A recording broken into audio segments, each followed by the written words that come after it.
नमस्कार. Authentic and trendy recipe with Teju ह्या आपल्या रेसिपीच्या जगात मी तेजस्वी तुमचं सर्वांचं मनापासून स्वागत करते. आज आपण पाहणार आहोत चमचमीत मटकीची उसळ कशी बनवायची, मटकीची सुक्की भाजी कशी बनवायची ते. रेसिपी अगदी सोपे, वेळ न घालवता लगेच रेसिपीला सुरुवात करूयात. सर्वात आधी गॅसवरती कढई गरम करण्यासाठी ठेवली. कढई गरम झाली की कढईमध्ये 2 मोठे चमचे तेल आपल्याला घालून घ्यायचं आहे. तेल गरम झालं की गॅसची फ्लेम मध्यम करायची आहे. तेलामध्ये आता मी अर्धा चमचा मोहरी घालून घेतलेली आहे. ही मोहरी आपल्याला तडतडून घ्यायची आहे. मोहरी तडतडली की यामध्ये मी अर्धा चमचा जिरं घालून घेतलेलं आहे.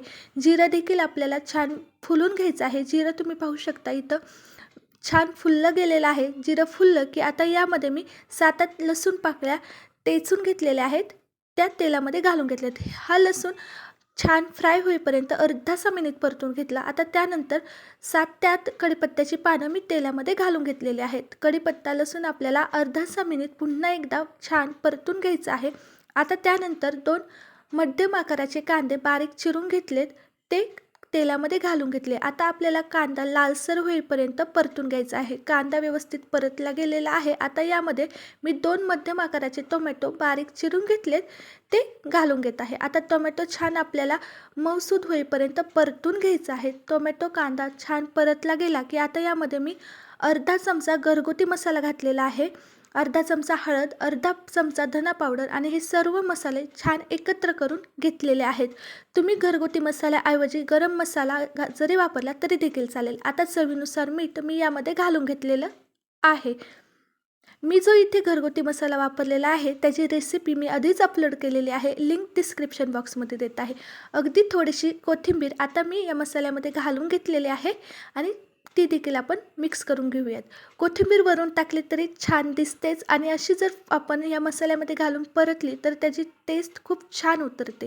आता मसाले 2 ते 3 मिनटं परतल्यानंतर पाव किलो भिजून घेतलेली मटकी स्वच्छ धुवून या मसाल्यामध्ये घालून घेतली. आता हा मसाला आणि मटकी छान एकत्र एकजीव करून घ्यायचे आहे. 2 ते 3 मिनटं परतून झाल्यानंतर अर्धा ग्लास पाणी मी या मटकीमध्ये घालून घेतलेलं आहे.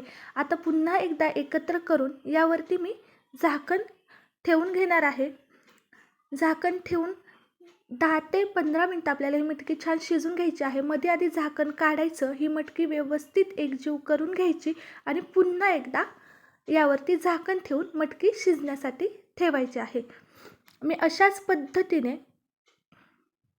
3 ते 4 वेळा झाकण काढून मटकी परतून घेतली आणि पुन्हा झाकण ठेवलं. 10 ते 15 मिनटानंतर मी मटकीवरचं झाकण काढलेलं आहे. आता आपल्याला ही मटकी हाय फ्लेमवर ते 2 ते 3 मिनटं परतून घ्यायची आहे. म्हणजे जे एक्स्ट्राचं पाणी आहे ते सुकून जाईल आणि छान सुक्की आपली मटकी तयार होईल.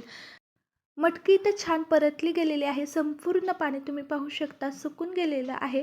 आता यावरती मी बारीक चिरलेली कोथिंबीर घालून घेत आहे. किती सुंदर झालेली आहे मटकी, तुम्ही पाहू शकता. रंग किती सुरेख आलेला आहे मटकीला. आता कोथिंबीर मिक्स करून घेतलेली आहे. तयार आहे मटकीची उसळ आणि तुम्ही पाहू शकता मटकी देखील छान शिजली गेलेली आहे. पाणी घालून आपण ही मटकी शिजवली तरी अजिबात आपल्याला ही ओलसर वगैरे दिसत नाही. छान मटकीची उसळ तयार झालेली आहे. तुम्हाला जर आजच्या मटकीच्या उसळची रेसिपी आवडली असेल तर नक्की बनवून पहा. व्हिडिओ आवडला असेल तर व्हिडिओला लाईक करा, आपल्या फ्रेंड्ससोबत शेअर करा. त्याचबरोबर अशा छान छान रेसिपींसाठी authentic and trendy recipe with Teju ह्या आपल्या चॅनेलला नक्की सबस्क्राईब करा. व्हिडिओ पाहिल्याबद्दल धन्यवाद.